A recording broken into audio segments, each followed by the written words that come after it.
ونستغفره ونعوذ بالله من شرور أنفسنا ومن سيئات أعمالنا من يهده الله فلا مضل له ومن يضلل فلا هادي له أشهد أن لا إله إلا الله وحده لا شريك له وأشهد أن سيدنا محمدا عبده ورسوله لا نبي بعده اللهم صل على محمد وعلى آل محمد فقال الله تعالى في كتابه الكريم يا أيها الذين آمنوا اتقوا الله حق تقاته ولا تموتن إلا وأنتم مسلمون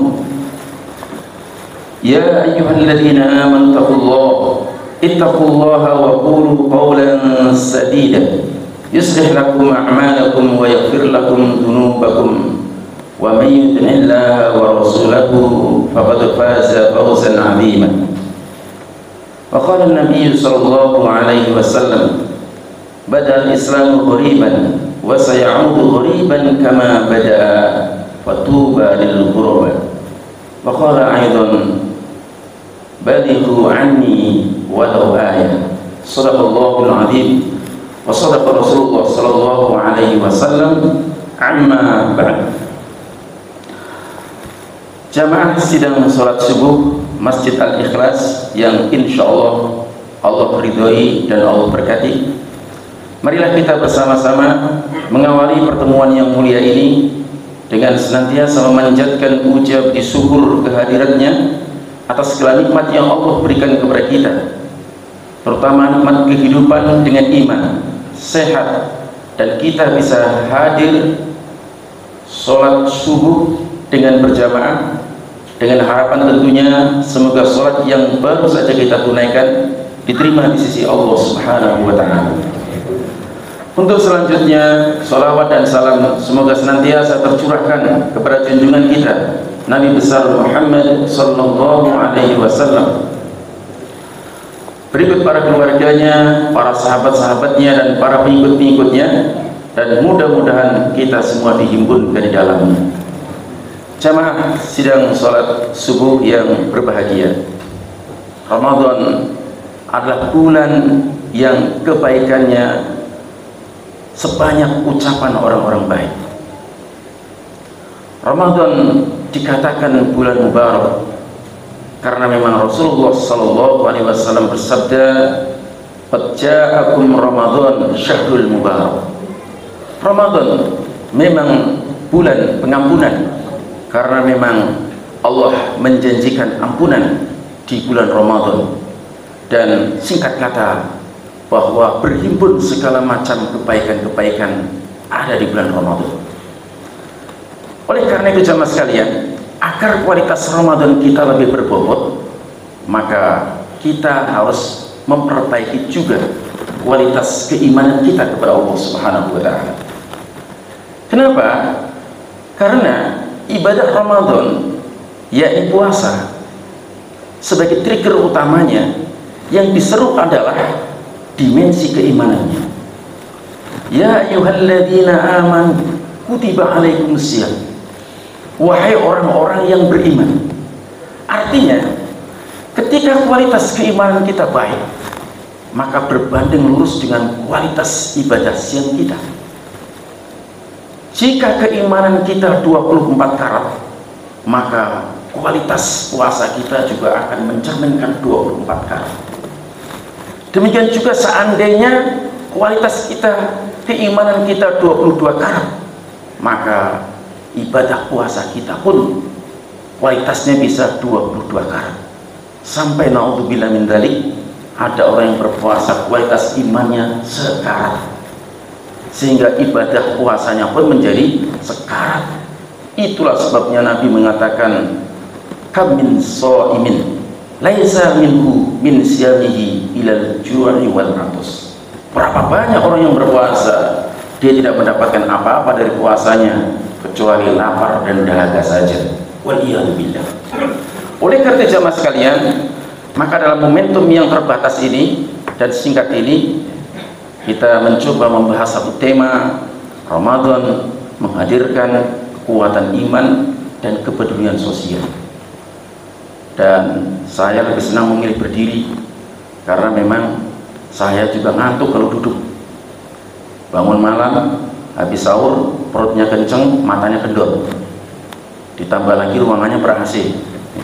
Ditambah lagi nyender, enak ya Pak ya. Nah itu sangat mudah tidurnya. Oleh karena itu dengan tidur saya bisa mengontrol nih. Kalau yang Anda agak ngantuk, saya lihatin. Ya kelihatan. Bapak Ibu sekalian, shaimin shaimat rahimani wa rahimakumullah. Iman itu akan bisa kuat kalau kita melakukan tips-tips sebagai berikut. Yang pertama adalah tafaqquh fiddin. Orang yang imannya kuat, yang mana iman itu punya satu karakteristik yang mendasar, yakni yazidu wa yanqus.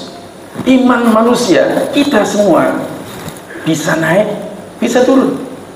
Berbeda imannya para malaikat, datar, stabil. Imannya para nabi terus nanjak. Imannya syaitan terus turun. Sementara imannya kita adalah kadang naik, kadang turun. Abdullah ibnu Mas'ud menyebutkan, yazidu bitta'ah wa yanqusu bil maksiyah. Iman kita bisa naik ketika kita melakukan ketaatan. Dan ibadah Ramadan adalah ibadah yang dimulai sejak terbit fajar shadiq sampai terbenam matahari maghrib.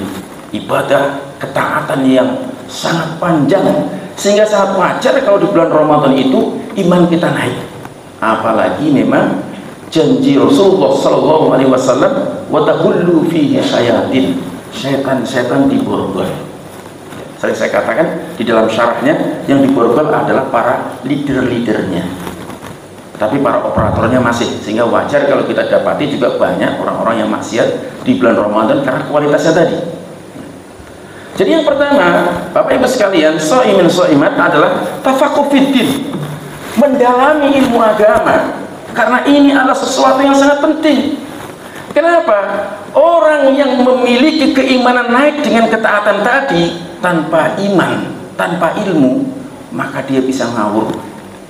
Itulah sebabnya tidak berlebihan kalau Imam Ghazali di dalam Ihya-nya menyebutkan, tidurnya orang yang berilmu lebih ditakuti setan daripada ibadahnya orang tanpa ilmu. Orang beribadah tanpa ilmu, iman lagi naik, ngecas, habis sholat subuh, tahu-tahu sholat sunnah ba'diyah subuh. Padahal habis sholat subuh tidak ada sholat sunnah ba'diyah subuh, adanya zikir pagi. Demikian juga habis sholat asar, adanya zikir petang.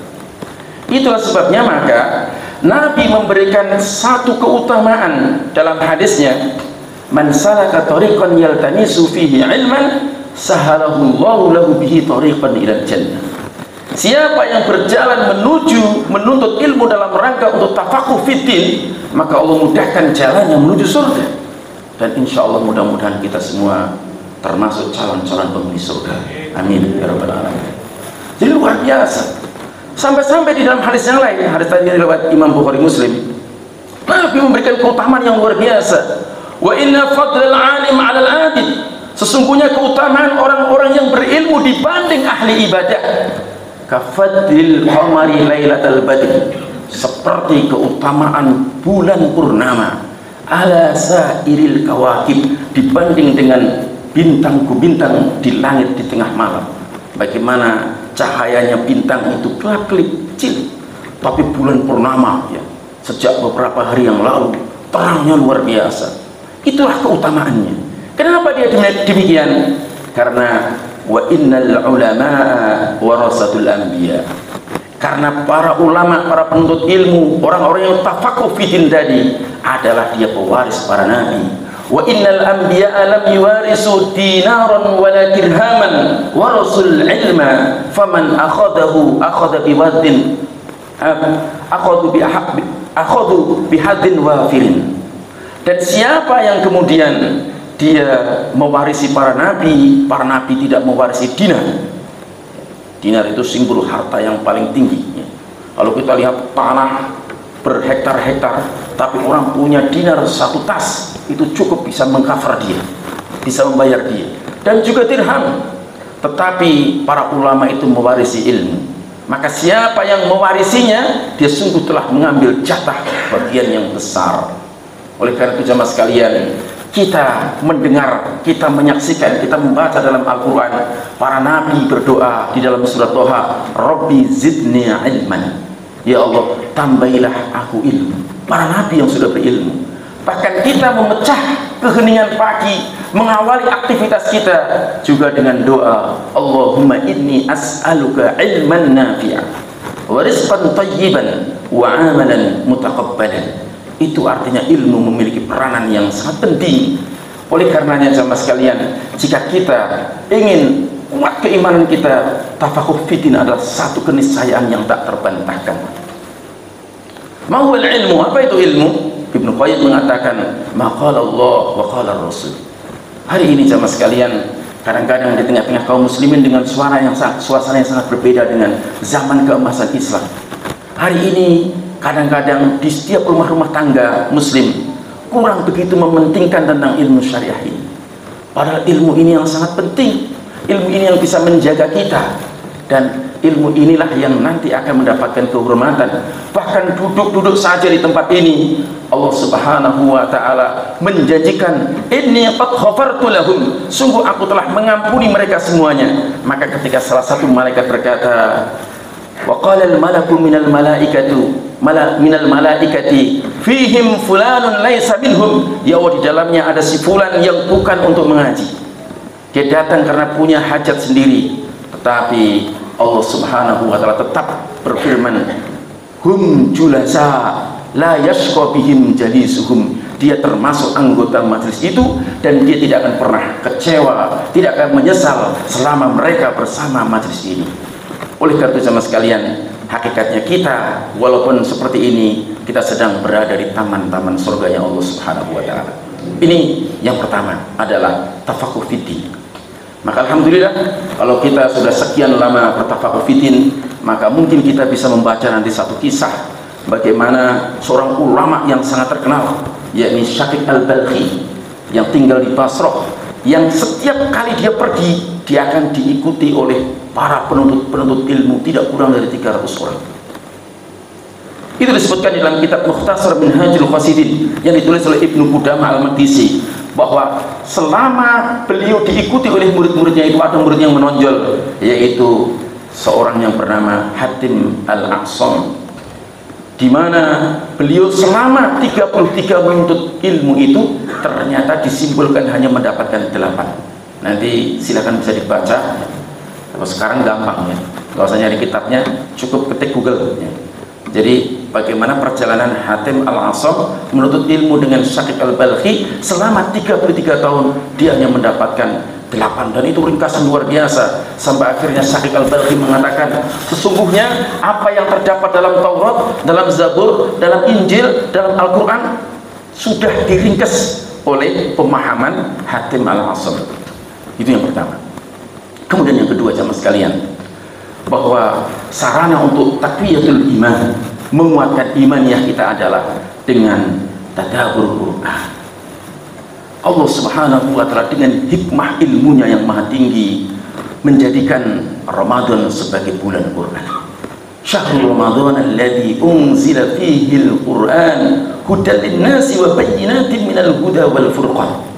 Bulan Ramadan adalah bulan diturunkannya Al-Quran sebagai petunjuk dan penjelas bagi petunjuk itu, dan dengan petunjuk itu maka manusia bisa memiliki sifat Al-Furqan, yaitu bisa membedakan mana yang hak dan mana yang batil.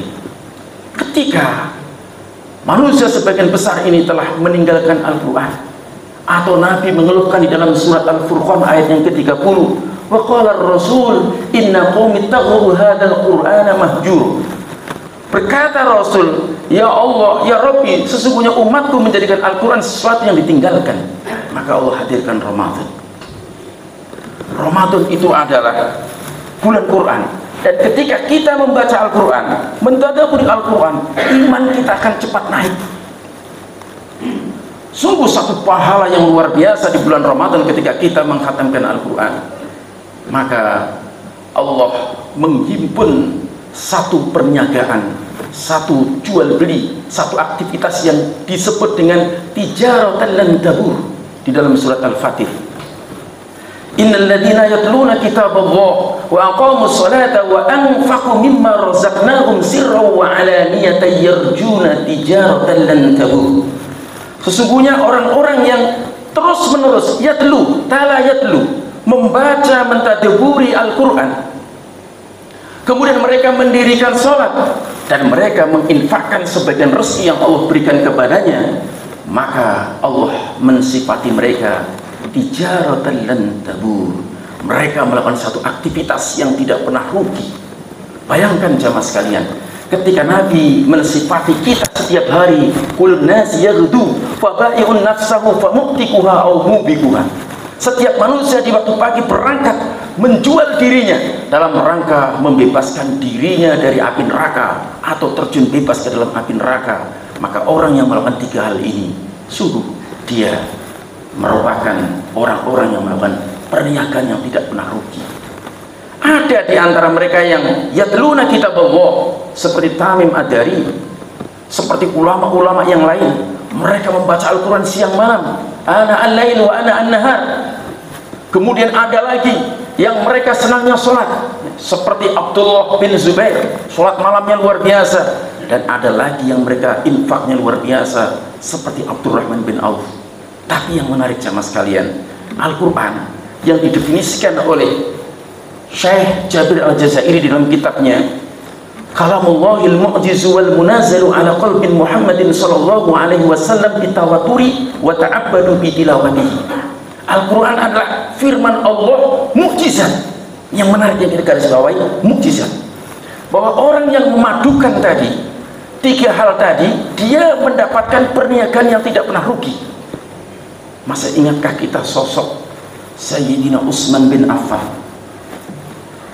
Dia adalah seorang sahabat Nabi yang Nabi sampai menganjurkan kalau ada laki-laki modelnya seperti Utsman, nikahkan anak-anakmu dengan Utsman bin Affan.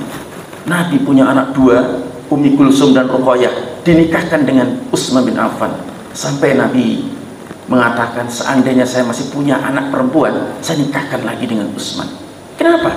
Dalam diri Utsman terhimpun tiga sifat ini, yaitu yatluna kitaballah, kemudian wa aqamus shalah, wa anfaqu mimma razaqnahum sirran wa alaniyah.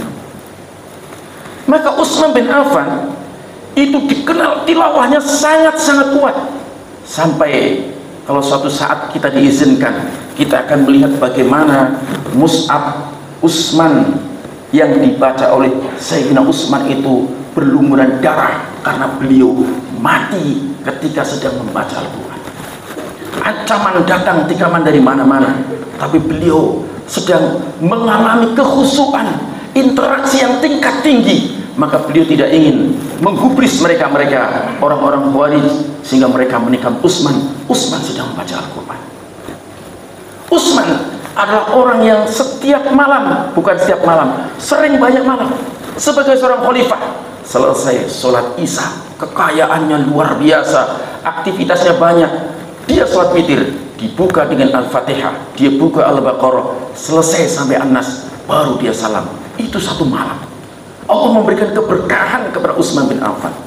Dan bagaimana infaknya Utsman, tidak diragukan lagi. Sebuah sumur rumah, sumur yang dikuasai orang-orang Yahudi untuk menyengsarakan kaum muslimin pada saat itu, maka dibeli oleh Sayyidina Utsman, diwakafkan kaum muslimin. Beberapa bidang tanah, bahkan dalam perang Tabuk, Sayyidina Utsman membiayai, memonopoli biaya perang dalam kondisi susah itu. Sampai Nabi mengatakan tidak ada kesulitan lagi Utsman bin Affan setelah perkara ini. Makanya mas sekalian, apa yang dalam hal ini menjadi pokok pembahasan kita, bahwa Al-Quran adalah kalamullahil mu'jizu. Al-Quran itu firman Allah dan menjadi ijaz, mukjizat yang tak terbantahkan. Maka hari ini Utsman bin Affan betul-betul telah mendapatkan tijaratan lan tabur. Kalau kita itikaf di Madinah, umrah, Ramadan, kita akan dapati hari ini informasi bahwa rekening Utsman bin Affan masih tersimpan rapi di Departemen Kewakafan Saudi Arabia. orangnya sudah meninggal, tapi rekeningnya tetap berjalan. Bahkan hotel-hotelnya Utsman bin Affan pun masih mengalir dananya. Dan itu setiap Jumat pagi, ya, kadang-kadang jam 3, kadang-kadang habis subuh, itu para mahasiswa seluruh dunia, mereka diberikan hadiah real oleh yang didapat dari rekeningnya Sayyidina Utsman bin Affan. 3 aktivitas ini membuktikan bahwa Al-Quran ketika dibaca bergabung dengan Qiyamul Lail dan berinfak dalam kondisi sirru wa alaniyatan yarjuna, mereka betul-betul mengharapkan perniagaan yang tidak pernah rugi. Kemudian jamaah sekalian, bagaimana model manusia-manusia berinteraksi dengan Al-Quran ini? Di ayat yang ke-32 surat Al-Fatir, Allah menambahkan, "Tsumma awrasnal kitaba alladziina istafainahum min ibadina, faminhum zalimun li nafsihi wa minhum muqtasid wa minhum sabiqun bil khairati biidznillah, dzalika huwal fadlul kabir." Kemudian Allah Subhanahu wa taala mewariskan Al-Qur'an ini kepada hamba-hambanya menjadi 3 model. Yang pertama adalah zalimun linnafs, mereka yang berbuat zalim, wa syai'i fi ghairi mahalli, menempatkan sesuatu tidak pada tempatnya. Siapa mereka?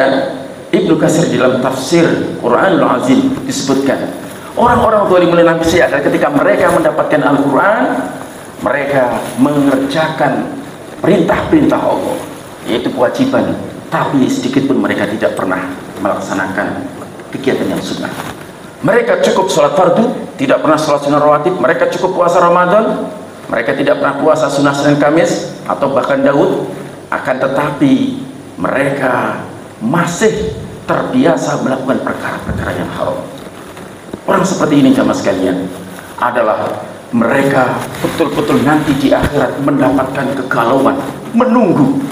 Bahkan sebagian ulama menyebutkan dia dimasukkan dalam ashabul a'raf. Al-a'raf adalah dinding pembatas antara surga dan neraka. Dalam kondisi galau, dalam kondisi letih, dalam kondisi lesu, dia menunggu apa vonis yang akan diberikan kepadanya. Setelah sekian lama dia menunggu, ia pun akhirnya diberikan syafaat oleh Allah Subhanahu wa taala, tentu melalui Rasulullah sallallahu alaihi wasallam. Dia masuk ke dalam surga, tapi menunggunya sudah luar biasa, disebutkan dalam kitab tafsir Ibnu Katsir itu. Itulah sebabnya orang-orang yang seperti ini ketika dia sudah dimasukkan ke dalam surga, di ayat yang berikutnya setelah berbicara tentang orang-orang sabiqun bil khairat, dia berseru, berteriak, wa qala alhamdulillahilladzi azhaba 'anil hazan inna rabbana laghafurun syakur.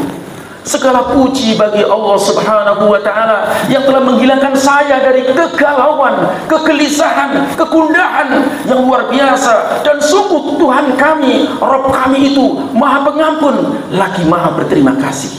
Laghafurun syakur, betul-betul Maha Pengampun, padahal dia dulu melakukan perkara-perkara yang diharamkan oleh Allah Subhanahu wa taala. Maka jemaah sekalian, permasalahannya walaupun kita, jangan kita lah ya, mereka ya, orang-orang zalimun li nafsi itu dimasukkan ke dalam surga, masalahnya menunggu dengan ketidakpastian itu luar biasa. Apalagi disebutkan wa inna yawman 'inda rabbika ka'alfi sanatin mimma ta'udun dalam surat Al-Hajj ayat 47. Satu hari di sisi Allah itu seperti 1000 tahun dalam hitungan kalian. Bagaimana kalau menunggu 15 hari? Bagaimana kalau menunggu 10 hari? Betapa panjangnya penantian kita. Mu'tarakul manaya ma baina sittin wa sab'in, umat Nabi Muhammad yang pertarungan kematiannya antara usia 60 sampai 70 tahun. Kita sudah luar biasa. Kita merasakan membaca Al-Quran luar biasa kadang-kadang ya. Ada yang sanggup membaca Al-Quran 10 jam? Insya Allah ada. Soalnya jamaah Al-Ikhlas itu sudah jamaah terpilih insya Allah. Jadi 10 jam itu sudah luar biasa. Saya kemarin mendatangi orang tua, alhamdulillah Pak Ustadz, saya bisa habis subuh 2 juz, siang 2 juz, malam 2 juz, alhamdulillah.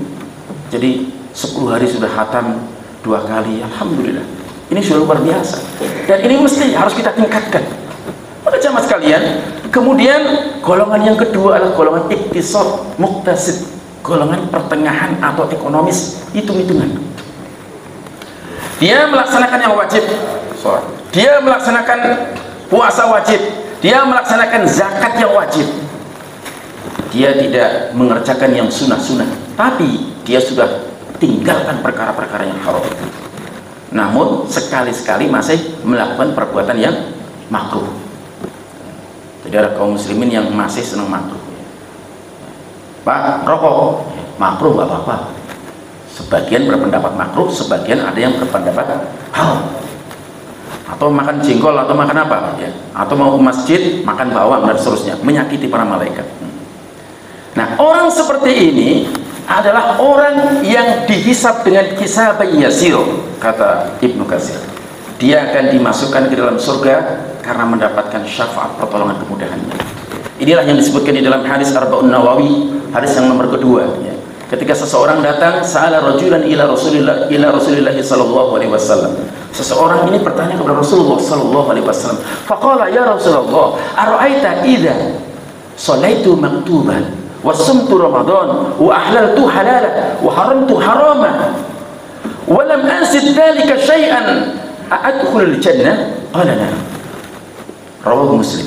Ya Rasulullah, jika saya sudah mengerjakan yang wajib, sholat wajib, puasa wajib, zakat wajib, kemudian saya berpuasa Ramadan, dan kemudian saya menghalalkan yang halal, mengharamkan yang haram, dan saya tidak menambah sedikit pun perkara itu, adkhulul jannah, apakah ini sudah cukup memasukkan saya ke dalam surga? Maka sabda Nabi, nah, dia masuk surga.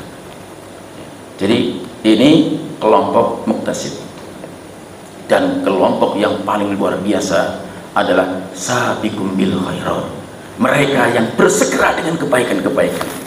Dia adalah orang-orang yang membaca Al-Quran kemudian dia tertuduh di hadapan Al-Quran. Dia yang seperti Abdullah ibnu Mas'ud, ketika dia membaca Al-Quran, dia pasang telinga, dia dengarkan instruksi dari Allah Subhanahu wa ta'ala, kemudian dia jalankan. Maka orang seperti inilah sabiqum bil khairati biidznillah.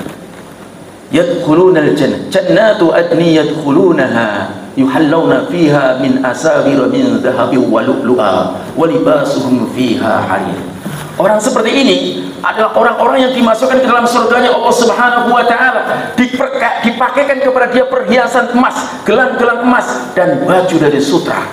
Begitu luar biasa, dimuliakan oleh Allah Subhanahu wa ta'ala. Inilah sebabnya Rasulullah menyebutkan nanti orang seperti ini adalah orang yang langsung masuk surganya Allah tanpa hisab. Mudah-mudahan kita semuanya insya Allah. Jadi kita minta surga, masuk surga tanpa hisab. Kenapa? Karena disebutkan ada 70.000 orang yang masuk surga tanpa hisab. Setiap 1.000 mengajak memberikan syafaat kepada 70.000 berikutnya. Kemudian Nabi menyebutkan ketika ditanya siapa mereka, manhum, Nabi mengatakan humul ladina la yarqun wa la yastarqun wa ala rabbihim yatawakkalun. Mereka adalah orang yang tidak meruqyah, tidak minta diruqyah, dan mereka hanya bertawakal kepada Allah Subhanahu wa taala. Maksudnya di antara para pensar hadis adalah mereka tidak melakukan ruqyah syirkiyah, tidak datang ke dukun-dukun, tidak datang ke paranormal, tidak datang ke orang-orang pintar walaupun ujian telah menderanya. Ini adalah merupakan satu kenikmatan. Dan jamaah sekalian, ini waktunya sudah mulai mepet. Saya hanya ingin memicu diri saya supaya keimanan kita kuat, dan juga marilah kita bercermin kepada salafus soleh. Bagaimana kita seharusnya berinteraksi dengan Al-Quran. Kita akan mendapati salah seorang tabi'in, yaitu Urwah bin Zubair. Urwah bin Zubair adalah salah satu di antara ulama Madinah yang sangat terkenal. Orang-orang di Madinah tidak akan menimba ilmu kecuali dengan dia. Dia berguru langsung dengan bibinya Aisyah radhiyallahu taala anha. Bagaimana Urwah bin Zubair semenjak dia dewasa mengenal Islam, tafaqquh fiddin, maka dia tidak pernah berhenti melakukan kebiasaan sehari membaca 1/4 Al-Quran. Berarti berapa lembar? 1/4 Al-Quran, 7,5 juz. Al-Quran 30 juz, dia membaca 7,5 juz. Itu selalu berlangsung di setiap siang dengan mushaf. Beliau baca dengan mushaf di siang hari. Di malam hari beliau membiasakan dengan hafalannya. Sampai suatu saat beliau meninggalkan kebiasaan itu karena satu perkara besar. Beliau diundang oleh Walid bin Abdul Malik di Damaskus, seorang khalifah dari Bani Umayyah, memanggil beliau ulama Madinah. Maka datanglah dia dengan anak tertuanya. Begitu datang disambut, anaknya main di kandang kuda. Dan kita bisa bayangkan kuda seorang khalifah. Kalau kita main ke daerah Bandung, ada kuda-kuda yang kita berdiri, saya merasa saya sudah tinggi, tapi saya masih di bawahnya kuda. Itu, anak itu pertama disepak kaki oleh kaki kuda, mati. Ujian, disibukkan ya. Dan ini orang beriman, ketika keimanannya itu bangkit, keimanan orang mukmin itu kalau sudah terjadi, langsung mengatakan qadarallahu masya. Ini semua kehendak Allah. Itulah sebabnya rukun iman itu selalu diakhiri dengan al-iman wa tu'mina bil qadari khairihi wa syarrihi. Kita beriman dengan ketetapan Allah yang baik maupun yang buruk. Dikubur. Saat mengubur digambarkan, disebutkan beliau terkena sesuatu, apakah virus atau luka yang membuat kakinya itu menjadi busuk, membusuk. Maka karena dia tamu khalifah, dipanggil para tabib semua. Hasil diagnosa, penyakit ini akan menjalar dengan cepat. Salah satu caranya harus diamputasi. Bayangkan Pak, habis terkena anaknya musibah, dia salah satu dari anggota tubuhnya harus diamputasi. Maka para tabib itu mengatakan, wahai Imam Urwah bin Zubair, engkau harus meminum sesuatu yang memabukkan. Apa kata beliau? Tidak mungkin saya melakukan perkara itu. Saya tidak mau berobat dengan melakukan kemaksiatan.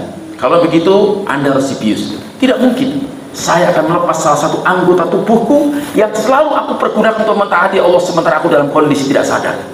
Baik, kalau begitu besok akan diamputasi. Keesokan harinya datang para tabib itu dengan para bodyguard yang kuat. Maka ditanya lagi, untuk apa bodyguard ini? Untuk memegangi Anda manakala Anda berontak, karena itu akan membahayakan keselamatan Anda. Suruh pulang semua. Cukuplah saya akan berzikir kepada Allah Subhanahu wa ta'ala. Ada beberapa riwayat. Kalau nanti saya sudah membaca Al-Quran, mata saya sudah memerah, saya wajahnya sudah bergetar, saat itulah saya sedang berada dalam puncak dimensi kekhusyuan saya dengan Allah Subhanahu wa ta'ala. Eksekusilah sebagian anggota kaki saya. Atau di riwayat lain, beliau berzikir dengan membaca La ilaha illallah walhamdulillah Allahu akbar. Beliau berzikir. Maka dieksekusi semua. Potong dagingnya, saya sampai tinggal tulangnya digergaji. Bisa bayangkan kita. Saat sudah selesai, kemudian para tabib itu memanaskan minyak dalam kuali besi sampai mendidih. Saat itu dicelupkan supaya kering. Dan ketika dicelupkan itu beliau pingsan, sehingga hari itulah beliau tidak bisa membaca Al-Quran 7,5 juz. Bagaimana dengan saya dan kita sama sekalian? Waktu yang Allah anugerahkan begitu banyak. Ramadan 1443 ini satu bonus dari Allah terbesar buat kita. Mungkinkah kita masih bisa mendapatkan Ramadan yang akan datang? Atau mungkinkah kita masih bisa mengakhiri Ramadan ini? Oleh karena itu disinilah kita perlu bersungguh-sungguh. Kita perlu jidiyah mencontoh para ulama-ulama salaf dulu. Bagaimana mereka membaca Al-Quran. Berapa banyak waktu kita yang buang percuma. Kadang-kadang mungkin karena tidur. Apalagi kalau salah paham, tidurnya orang puasa ibadah ini tersesat. Nanti orang tidur terus dia beri. Tidur itu hanya fasilitas untuk menguatkan kita. Inilah hadis dhaif ya. Jadi puasa ini justru kalau kita berkaca, bercermin pada generasi awal, mereka justru sebelum perang Badar disyariatkan puasa. Karena puasa itu harusnya lebih energik, lebih produktif. Dan kita hari ini adalah bagaimana berinteraksi dengan Al-Quran dengan maksimal seperti para ulama-ulama dulu. Ini luar biasa jemaah sekalian. Kemudian yang ketiga jemaah sekalian, sebagai penutup singkat, bahwa sarana untuk menguatkan iman kita adalah dengan memahami, semakin mengenal asma'u wa sifat, nama-nama Allah, asma'ul husna. Orang kalau memahami nama-nama dan sifat-sifat Allah, dia akan terkagum-kagum, dia akan terheran-heran, maka akan semakin bertambah ketakutannya kepada Allah Subhanahu wa ta'ala. Maka dengan pemahaman itu Allah akan sematkan kepada dia Ismul Azam, doanya mustajab. Orang yang berilmu, ahli ibadah ini jarang. Biasanya ada ahli ibadah tapi kurang berilmu, ada orang berilmu tapi biasanya kurang ahli ibadah. Maka ada orang yang betul-betul ahli ilmu tapi ahli ibadah. Itulah generasi dulu, maka generasi keemasan. Dan luar biasa jemaah sekalian, orang seperti ini digambarkan oleh Allah dalam surat Ali Imran ayat 180, walillahil asmaul husna fad'uuhu biha. Dan Allah memiliki nama-nama asmaul husna, maka serulah Allah, mohonlah kepada Allah Subhanahu wa ta'ala. Doanya mustajab, luar biasa. Maka ada satu gambaran yang Allah ceritakan kepada kita. Dulu ada keturunan Kan'an melahirkan ke bawahnya Nabi Lut yang diselamatkan dari kaum Sodom. Itu mereka kemudian diberikan oleh Allah kekayaan, kekuasaan, daerah yang luar biasa. Mereka tinggal di dekat pegunungan Usban. Ketika Nabi Musa alaihissalam diselamatkan Allah dari kejaran Nabi Musa, dari kejaran Fir'aun laknatullah, maka akhirnya Nabi Musa mengajak dia lari ke perbukitan Usban. Ketika orang-orang Kan'an melihat Nabi Musa dan Bani Israel, mereka ketakutan. Orang yang sudah cinta dunia, bergelimang dengan dunia, takut ketika ada Nabi yang misi utamanya adalah amal ma'ruf nahi munkar. Mereka takut. Maka pada saat itulah dia mulai melakukan sebuah tipu daya. Dan di situ ada seorang ulama yang sangat luar biasa, sangat mengenal nama-nama Allah dan sifat-sifatnya. Jadi maksudnya gini, kalau ada orang, Allah itu namanya Ghafur, salah satunya Allah betul-betul maha pengampun. Tapi ada kalau manusia namanya Abdul Ghafur tapi dendamnya minta ampun. Ada orang namanya Abdul Karim, tapi pelitnya 17 setan katanya. Ini Allah dengan sifatnya yang karim, yang pemurah, itu betul-betul dikasih semuanya. Mukmin kafir dikasih. Itulah sebabnya Bal'an ibnu Ba'urah luar biasa, memiliki doa yang luar biasa. Maka didatangi oleh orang-orang Kan'an, pembesar Kan'an. Wahai Bal'an ibnu Ba'urah, saya akan tawarkan kepadamu iming-iming. Jika kau bisa mendoakan untuk kebinasaan Nabi Musa itu dengan kaumnya, kau akan mendapatkan kedudukan dan mendapatkan harta yang berlimpah. Maka Bal'an ibnu Ba'urah dengan hikmah ilmunya tidak mungkin. Saya tidak mungkin akan melakukan perkara itu. Karena saya itu, Bal'an itu baru tingkatannya wali. Dan dia tidak mungkin bisa mengalahkan tingkatannya yang lebih tinggi, Nabi. Apalagi Nabi Musa adalah ulul azmi. Maka jemaah sekalian ingat, ini menjadi ingat. Bahwa ketika Bal'an ibnu Ba'urah ini tidak mempan, maka dia melalui pintu belakang. Lewat istrinya. Saya bukan berarti merendahkan wanita, tidak. Wanita-wanita yang beriman, yang selalu mengaji, mereka memiliki keutamaan-keutamaan seperti Maryam, seperti Aisyah radhiyallahu taala anha dan para sahabat yang lain. Tapi ini ketika Al-Qur'an mengatakan inna kaidas syaitana dhaifah, sesungguhnya tipu daya syaitan, inna kaidas syaitani kana dhaifah, tipu daya syaitan itu lemah. Tapi Allah menyebutkan inna kaida kunna azim, tipu daya wanita itu besar. Ketika Bal'an ibnu Ba'urah tidak mempan dengan suapan, masuklah lewat pintu wanita. Dan disitulah kemudian Bal'an ibnu Ba'urah tergoda dan kalah. Dan akhirnya dia pun naik ke perbukitan Usban. Di sana dikawal, dikelilingi pembesar-pembesar Kan'an. Tapi ketika dia berdoa untuk kehancuran Musa dan Bani Israel, selalu lidahnya dipelesetkan oleh Allah. Ya Allah, hancurkan pembesar-pembesar Kan'an dengan perbuatan-perbuatannya. Kebalik-balik, akhirnya para pembesar itu marah. Kenapa kamu doanya seperti itu?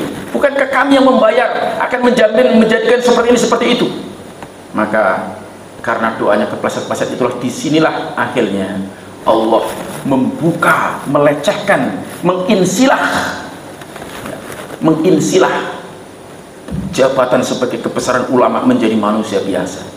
Dia melakukan tipu daya. Kalau begitu, tolong kumpulkan wanita-wanita Kan'an yang cantik-cantik, mereka untuk menggoda para pembesar-pembesar Bani Israel yang disebut dengan Nuqobah. Jadi Nabi Musa memilih para nakib, para pembesar-pembesar dari tiap suku ada 12 yang kuat, yang ibadahnya tak luar biasa, zikirnya luar biasa, pokoknya luar biasa. Panglima-panglima. Maka dikirim mereka sambil menjajakan dagangan. Sampai akhirnya salah satu dari nakib pilihan Nabi Musa itu terkecoh dengan wanita ini. Dia datang kepada Nabi Musa, ya Musa, bolehkah saya dengan wanita ini? Oh, enggak boleh. Wahai Musa, saya akan taat kepadamu dalam perkara lain, tapi tidak taat dalam perkara ini. Perhatikan, cinta kalau sudah masuk itu, maaf, ayah merasa nggak tahu kan, luar biasa. Sampai akhirnya terjadilah perzinahan, dan Allah turunkan seketika itu penyakit taun. Jadi taun, wabah yang mematikan itu jamaah sekalian, terjadi karena perzinahan sudah luar biasa. Satu orang berzina, pemimpin itu bisa menjadi penyebab taun. Maka kalau kemarin ada penyakit wabah, itu pasti tidak pernah jauh dari perzinahan. Kenapa zina terjadi? Karena riba membudaya. Kenapa? Dosa riba teringan itu adalah seperti wujud orang menzinai ibu kandungnya. Jadi sini ada rentetan-rentetannya. Maka jemaah sekalian, ketika terjadi tahun ini, maka ada salah seorang nakib yang masih diberikan istiqomah oleh Allah, ambil inisiatif, dia cari di setiap tenda yang kuat, kekar, luar biasa, membawa tombak. Dia dapati seorang nakib sedang berzina, maka langsung ditancap tombak dan diangkat ke atas. Hadzal jaza lil 'aso, ya Allah, ini balasan bagi orang yang bermaksiat. Maka seketika itu Allah Subhanahu wa taala hentikan taun. Dan Nabi Musa kemudian berdoa lagi, siapa penyebab ini? Ternyata Bal'an ibnu Ba'uro. Maka Nabi Musa minta ditanggalkan ismul azamnya, ditanggalkanlah sifatnya itu, keulamaannya, kebesarannya ulamanya itu. Dan pada akhirnya Al-Quran merekam dalam surat Al-A'raf ayat 175, 176. Watlu alaihim naba'al ladina atainahu min ayatina fansalakha minha fa'atsba'ahu syaitan fakana minal ghawin. Dan bacakan olehmu Muhammad kepada mereka orang-orang yang telah kami berikan sebagian dari ayat-ayat kami, fansalakha, tapi mereka adalah melepaskan, atau dalam bahasa Pekalongannya belum sumi, seperti ular yang meninggalkan kulit lamanya ganti kulit baru, kulit keulamaan, kulit ketakut pada Allah diganti dengan kulit dunia. Maka Al-Quran mengatakan khasirat fit dunya, khasirat dunya wa fil akhirah, rugi dia di dunia dan rugi di akhirat. Setan mengikutinya, maka jadilah dia yang tersesat. Walau syi'na la rafa'nahu biha walakinnahu akhlada ilal ard wattaba'a hawa famasaluhu kamasalil qalb in tahmil 'alaiha yalhas aw tatrukuhu yalhas dzalika masalul qaumil ladzina kadzdzabu biayatina faqsusil qasasa la'allahum yatafakkarun. Ceritakan terus supaya manusia berpikir. Jadi kalau hari ini kemudian kita dapati ulama-ulama yang menjual ilmunya demi untuk mendapatkan dunia, sudah ada mentornya, sudah ada contohnya, dan kita berlindung kepada Allah SWT. Siapapun di antara kita tidak ada yang bisa menjaga itu semua kecuali hidayah dan taufik dari Allah SWT. Pada akhirnya jemaah sekalian, ketika iman kita sudah kuat, melakukan tafaqquh fiddin, tadabbur Al-Quran, kemudian memahami dan mengenal Asmaul Husna dengan sifat-sifatnya, maka akan muncul kepedulian sosial yang luar biasa. Yang ini kita bisa lihat di dalam hadis Imam Muslim nomor 4400. Siapakah manusia yang terkuat imannya? Maka ada satu kaidah yang mengatakan afdhalul ummah ba'da Rasul Abu Bakar radhiyallahu anhu. Abu Bakar As-Siddiq adalah manusia terbaik. Apa yang dilakukan oleh Utsman, Abu Bakar mendapatkan pahala jariahnya. Apa yang dilakukan oleh Talha, Abu Bakar mendapatkan kebaikannya. Karena dialah orang yang menjadi sebab Islamnya Utsman, Talha bin Ubaidillah, Zubair bin Awam, Sa'ad bin Abu Waqqas, dan seterusnya. Kebaikannya begitu luar biasa. Maka Nabi suatu pagi bertanya, seperti yang diriwayatkan oleh Abu Hurairah. Apa kata Rasulullah SAW? Man asbaha minkumul yawma sha'iman. Siapa yang hari ini berpuasa? Maka pecahlah jawaban dari lisan Abu Bakar, saya ya Rasulullah. Kemudian dikatakan lagi, faman taba'a minkum janazah. Siapa di antara kalian yang hari ini mengiringi jenazah? Bayangkan ini kepedulian sosial yang luar biasa. Sudah puasa, pagi-pagi mengiringi jenazah. Abu Bakar kembali mengatakan, saya Rasulullah. Dan siapa di antara kalian yang pagi-pagi ini telah memberikan makan kepada orang-orang miskin? Lagi-lagi Abu Bakar mengatakan, saya ya Rasulullah. Lalu Nabi mengatakan, siapa yang hari ini sudah menjenguk orang sakit? Maka lagi-lagi Abu Bakar mengatakan, saya Rasulullah. Apa kata Rasulullah SAW? Siapa yang berkumpul ijtima'na imri'in kepada seseorang itu, 4 hal itu, illa dakhalal jannah, pasti dia akan masuk ke dalam surganya Allah Subhanahu wa ta'ala. Mudah-mudahan kita semua termasuk orang-orang yang bisa meneladani generasi pendahulu kita, yakni mari kita kuatkan iman kita, dan hidup ini bagaimana kita memiliki pengaruh kepedulian sehingga kita termasuk yang dikatakan Nabi, khairun nas anfa'uhum linnas, sebaik-baik manusia adalah yang bermanfaat bagi manusia yang lain. Demikian jamaah salat subuh yang berbahagia. Terima kasih atas segala perhatian. Mohon maaf atas segala kekurangan. Yang benar pastinya datang dari Allah Subhanahu wa taala, dan yang salah adalah dari saya dan dari setan. Mari kita bersama-sama membaca doa kifaratul majlis. Subhanakallahumma wa bihamdik, asyhadu an la ilaha illa anta, astaghfiruka wa atubu ilaik. Wassalamualaikum warahmatullahi wabarakatuh.